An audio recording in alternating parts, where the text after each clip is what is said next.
Nós vamos fazer o estudo dos gases e a primeira coisa tem que saber o que é um gás ideal. Então nós vamos trabalhar com um modelo de gás que é chamado gás ideal. É como se fossem pequenas esferas rígidas, indeformáveis, as moléculas se movendo, elas colidem entre si e com as paredes do recipiente. Esses choques são quando ocorrem os choques entre as moléculas e entre as paredes do recipiente, das moléculas com as paredes dos recipientes, não há perda de energia. E essas moléculas têm um movimento completamente caótico, desordenado, não tem uma preferência no movimento. E nós vamos estudar as transformações que ocorrem. A primeira transformação isotérmica é aquela transformação que ocorre quando a temperatura do gás permanece constante, a temperatura não muda. Então, variam pressão e volume, mas a temperatura não muda. Por isso que aqui no cálculo eu não tenho temperatura, porque a temperatura desse lado é igual à temperatura no estado 2. Então, eu simplifico. Transformação isobárica é quando a pressão permanece constante, isto é, variam o volume do gás e temperatura, a pressão não muda, então a pressão deste lado e do outro lado da igualdade é a mesma, então não aparece no cálculo. E a transformação isocórica é aquela que ocorre sobre volume constante. Aqui eu botei V1, não é V1, T1, T2. Se o volume é constante, o volume não aparece. Então é P1 sobre T1, P2 sobre T2. Transformação adiabática é aquela que ocorre sem a troca de calor entre os corpos. Então, entre o gás e o meio externo.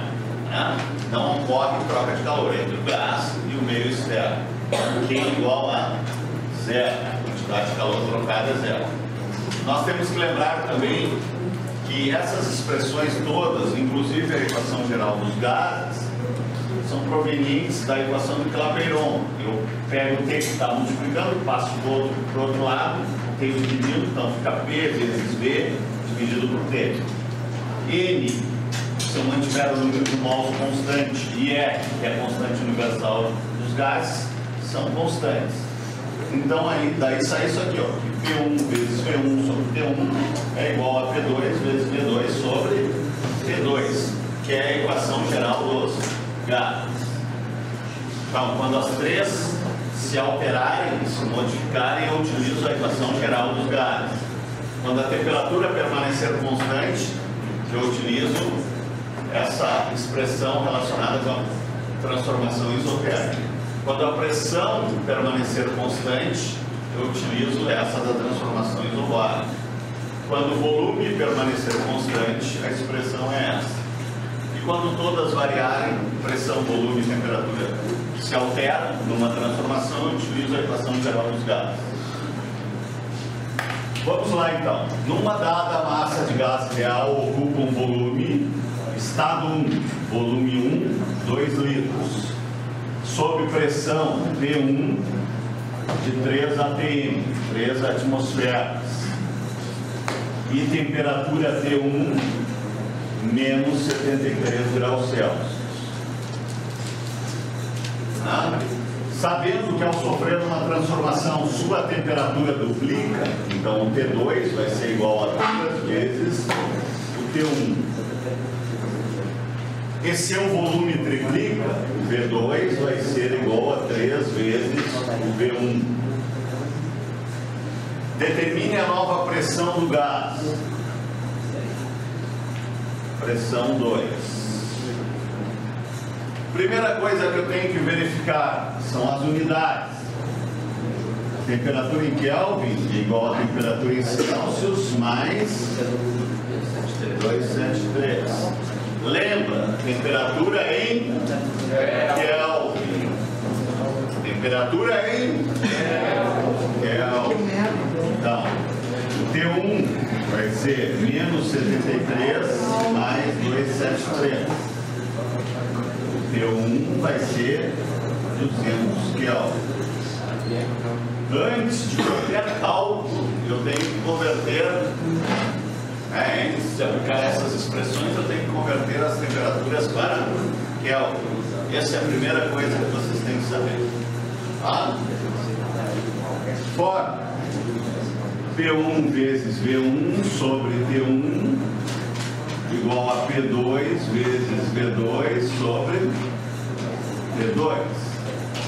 Eu tenho duas maneiras de resolver esse problema. Eu vou resolver pela primeira maneira, utilizando as informações que eu tenho aqui numéricas. Tá? Então,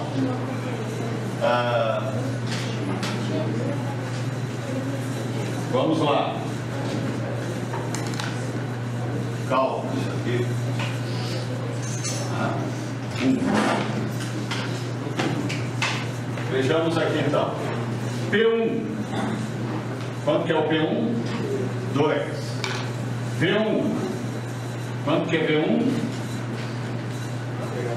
P1 é 3, V1 é 2 e T1 é 200. P2? Não sabemos. Vezes V2 é 3 vezes o V1, que é 2, dividido por 2 vezes o T1, 2 vezes 200. Então, o triplo, 3 vezes 2, duplica 2 vezes 200. Então vai ficar 3 vezes 2, 6 sobre 200, igual a P2 vezes 6 sobre 400, correto? Simplifico, 6 com 6, fica 400 dividido por 200, igual a P2. P2 é 2 ATM. Resolvi de uma maneira. Agora eu vou resolver de outra. Cálculo, vamos chamar de 2 aqui. Tá? Então, ó, o que eu tenho? Eu tenho P1 vezes P1 sobre P1. Eu quero P2, correto? Vezes quem? Tá, quem é o V2? 6. Não. O V2 é 3 vezes V1, correto? E aqui é 2 vezes P1, correto? Certo? Aí eu posso cortar T1 com T1, V1 com V1. Certo? Então, o P1, quanto que é o P1? 3. Desse lado fica só 3, correto? Aqui fica P2 vezes 3 dividido por 2. O 2 passa para lá, fica 2 vezes 3 igual a P2 vezes 3. Simplifico. P2 é 2 AT.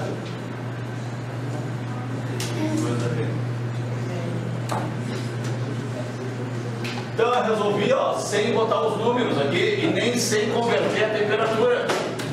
Vocês viram que aqui não preciso converter a temperatura? Eu resolvi literalmente sem ter que fazer o cálculo da temperatura. Você viu do modo raiz. É só substituir aqui, né? 3 vezes V1, 2 vezes T1, 4 T1 com T1. Se eu cortar o T1 com T1, eu não preciso converter mais. Simplifico o V1 com V1. Isso sempre dá certo? Sempre dá certo. Quando tiver assim, duplica, triplica, pode resolver assim. Tá? Quando não der essas informações que está duplicando, triplicando, aí vai ter que fazer por esse método. Tá? Mas você pode resolver assim, economizando cálculos, né? Tá?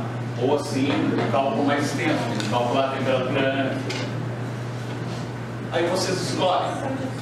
Alguma dúvida?